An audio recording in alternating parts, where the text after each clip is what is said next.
Welcome to Super Showdowns, the ultimate destination for epic battles and legendary showdowns. Join us as we put iconic superheroes, villains, and mythological figures against each other in thrilling matches of strength, strategy, and skill. The stars trembled in their ancient positions, humming a low, fearful vibration through the emptiness of space. Across the fourth world, the twin planets of New Genesis and Apocalypse hung in their eternal balance, one bathed in light, the other in unrelenting shadow.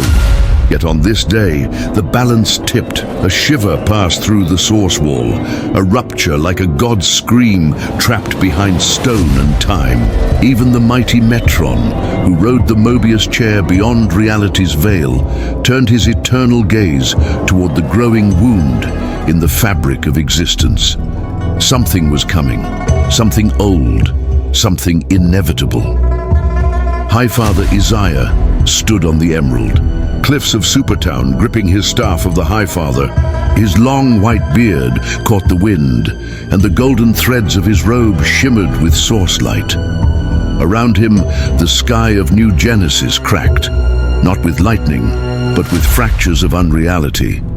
The sun dimmed, not from an eclipse, but from dread. Behind him, warriors of New Genesis stood in formation, light ray glowing with solar fury. Orion, his son, conflicted and clenched in rage, and the Council of the Gods, each bearing expressions of grave anticipation. A boom tube flared open, not one of travel, but one of prophecy. Metron emerged. He awakens, Metron said, voice flat with cosmic fatigue. Not the shadow that plays in the dust of universes, but the true form. Izaya closed his eyes, feeling the cosmic pulse flicker across the source like a dying heartbeat. Darkseid has ascended beyond even the multiverse. No, Metron said. He always was. What we faced before were only fragments, puppets. But now the puppeteer has stepped on stage. Far across reality, on Neil, a lifeless plane beyond the bleed, the full essence of True Form Darkseid, stirred. No form, no face, just a presence, like the gravitational pull of despair made sentient. He loomed, not as a body, but as a concept, an eternal principle of domination. Planets wilted, time broke, laws of reality bent inward like rusted. Metal Darkseid had returned not to conquer worlds, but to make reality forget it ever defied him. On New Genesis, reality splintered. Crimson Omega lightning struck from the heavens, cracking mountains in half. Children cried as sky gardens burned in silent flame. Highfather lifted his staff and spoke in the tongue of the source. His words a balm, a shield, and a plea all at once. Evacuate the children, he commanded. Prepare the Council of Light. I will parley with the end. Lightray grabbed his arm. Izaya, even you can't face the true form. You're a god, but he is something worse. Highfather placed a hand on Lightray's shoulder. There is no hope in running, only in standing. Let me delay the darkness. Let me remind it that not all kneel. In the heart of New Genesis, the chamber of the source began to glow. Izaya entered, the glyphs lighting as his footsteps echoed. At the Hey you, don't just watch. Subscribe please. center, he placed his staff in the core. The source, I ask not for power, but for purpose. Tell me, am I still the shepherd of your will, or merely a relic of fading light? And the source answered, not in words, but through vision. A tree, ancient and cracked, burned at the roots. Above it, a shadow loomed, blotting the stars. Beneath it, a small flame, not of war, not of destruction, but of resistance.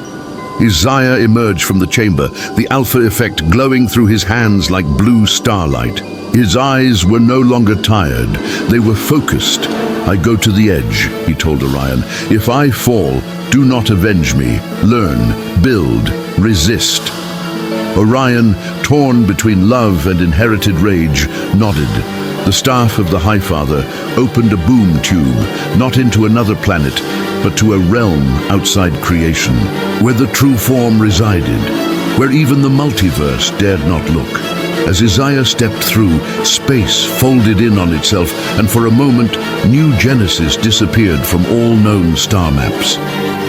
The threshold of oblivion, the realm beyond realms, was cold, not in temperature, but in concept. Color didn't exist here, nor did motion. It was a blank page, stained by one line, Darkseid is. And there he stood, if standing could describe the embodiment of eternal tyranny. Darkseid's true form was vast, spanning timelines and annihilating them in his wake. His eyes were twin singularities of Omega energy. His voice wasn't heard, it was felt, like gravity collapsing across every moral truth. Izaya, Darkseid said, the name echoing from every ruined history simultaneously. Have you come to bargain or to kneel? Highfather's voice was steady, but laced with sorrow. I come to remind you that you were once more than this, that even now you have not unmade everything, that the source still speaks in whispers you cannot drown. Darkseid's laughter was a rupture in time. Stars died from the echo. I am the end of prayer, he said, the last word of order. I am what comes after hope. Izaya lifted his staff, summoning the full force of the Alpha effect. Light pure and radiant blasted outward, like a million supernovas compressed into a single thought, and for the first time in eons, Darkseid moved, not an avatar, not a reflection, but him. The Omega beams fired, not from his eyes, but from the core of reality itself, targeting Izaya's soul, history, and concept. The clash began, not with explosions, but with collapsing truths. Light against entropy, Alpha against Omega, the source against the void. As their energies collided, universes nearby felt the tremor. Concepts faltered, destiny hesitated, and yet Highfather stood. Time collapsed like glass underfoot. All that remained was the battlefield, if such a place could be called that, between True Form Darkseid, the metaphysical embodiment of oppression, and Highfather Izaya, the luminous conduit of the source. Darkseid towered as a conceptual force, warping causality itself.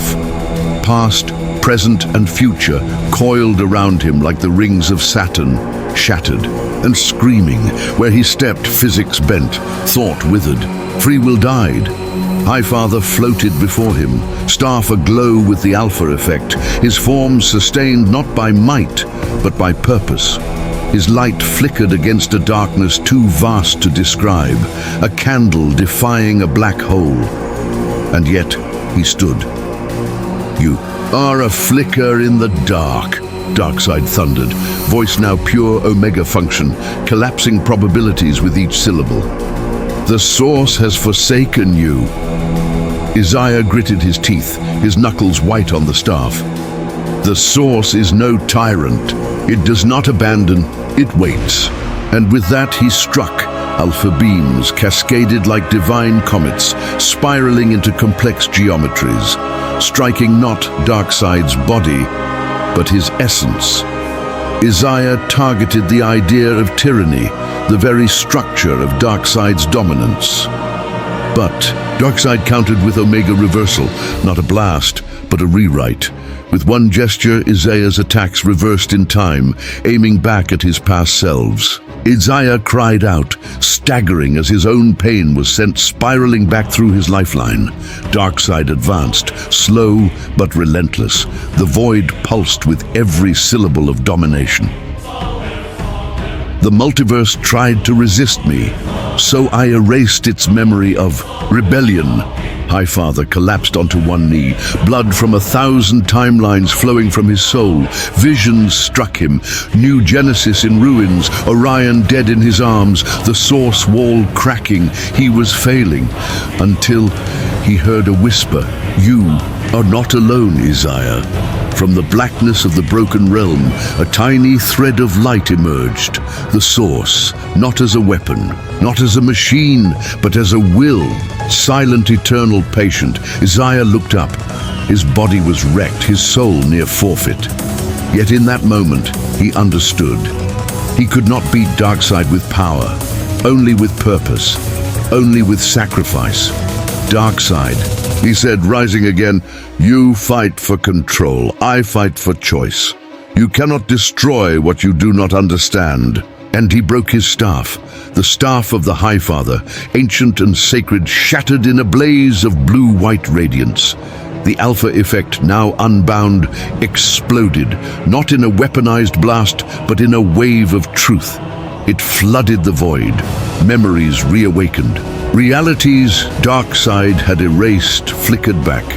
Victories, rebellions, and small acts of kindness across infinite lives rekindled.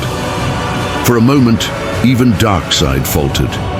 He staggered as the concepts of love, freedom, and choice surged into the realm, forces he could never control. You dare inject, meaning into the abyss, Darkseid hissed, his form destabilizing. Cracks appeared in his conceptual shell, flickers of other futures where he lost, where he never ruled. Izaya advanced, now radiant, a beacon of all that resisted oppression. I don't need to win, he whispered. I only need you to remember that you can lose. And he stepped into the heart of Darkseid's essence. The pain was unimaginable. Izaya's form burned away. His soul stretched thin, diffusing into the very Omega structure. But as he dissolved, he planted something, a seed, a radiant spark of source truth buried deep inside the god of anti-life. True form. Darkseid screamed, not in rage but in disbelief. A god who had made himself inevitable was now flawed, imperfect, vulnerable. The seed grew. It didn't kill him. It changed him. The battlefield convulsed, the void cracked, and then light. A wave of source energy detonated across every realm. Boom tubes burst open on every world. The anti-life equation itself recoiled, disrupted by the raw, living truth of free will. Darkseid was banished, not destroyed, but forced back into his slumber outside reality. Not by force, but by faith. New Genesis watched the skies for hours, nothing.